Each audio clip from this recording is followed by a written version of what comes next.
Podcasts commenting on Joe Logan's experience are at the top of this year's rankings. Podcasts that review episodes of the Joe Rogan Experience have piggybacked off the No. 1 podcaster's success, with one review-focused show ranking among the top 10 podcasts in this earlier this month. The show, aptly titled the Joe Rogan Experience Review Podcast, saw its listeners hip on February 2nd peak at No. 6 on Apple Podcasts. According to Chartable, just a few days after Rogan's COVID misinformation controversy started to bubble up, a second, less popular spin-off titled The Joe Rogan Experience also peaked on the Apple Podcast charts that week, coming in at 66th the night of January 31st. Earlier that day, Rogan thanked Spotify for taking so much heat after musicians Neil Young and Joni Mitchell pulled their music from the streamer in protest of misinformation spread on the show.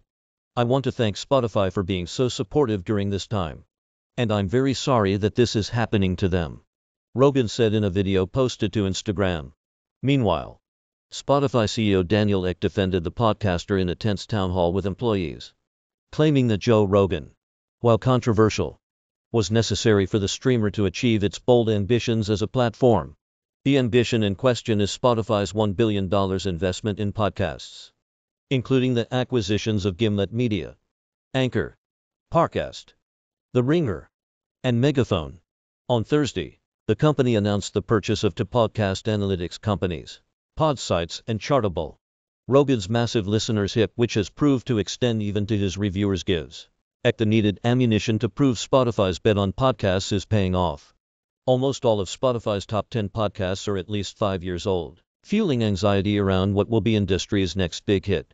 Last year, the streamer reported a net loss of $39 million, with podcast ads accounting for 13% of total revenue in Q3, according to the Journal.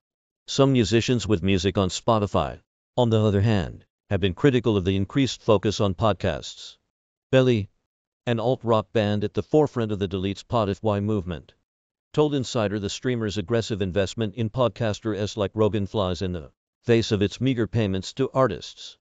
The loyalty to Rogan has at least proven fruitful for Adam Thorne, the British founder and host of Joe Rogan Experience Review. According to an interview with Bloomberg, advertisements on his weekly hour-long show earn him enough money to support himself, he said.